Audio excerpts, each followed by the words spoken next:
Hello! Gagawa ako ng masarap na snacks. Oh, ito yung mga sangkap ko. Napakadali lang to. Simple. So, ito yung mga sangkap ko. Yan, butter, Milo. Tapos ito yung chocolate. Dark chocolate. Tapos, ang gagamitin natin ay digestive. Yan. Digestive cracker. Tapos, tatlong itlog at saka condense. So, ito, mag-start na tayo. Siyempre, first, butter. Yan, 2 tablespoon of butter. Then, siyempre, i-melt muna natin. After that, ayan, ilagay ko na yung condensed milk.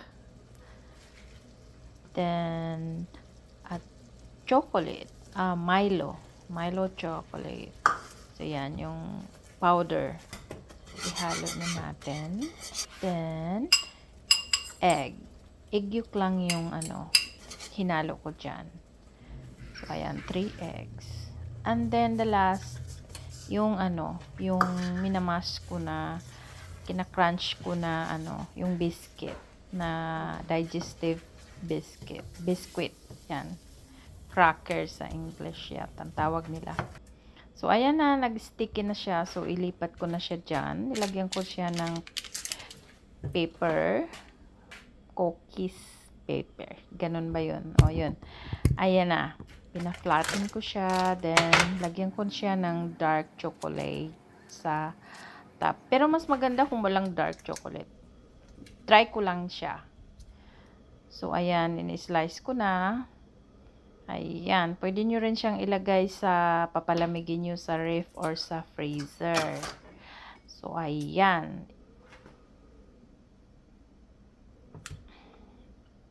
So, slice. Yan na. Ayan, square siya.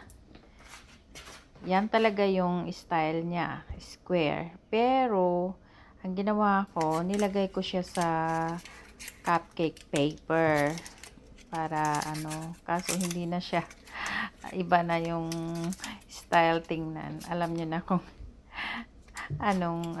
sabi ng mga anak ko parang dudu naman tingnan siya. Pero masarap siya. Pwedeng hindi niyo na siya ilagay diyan sa sa cupcake paper.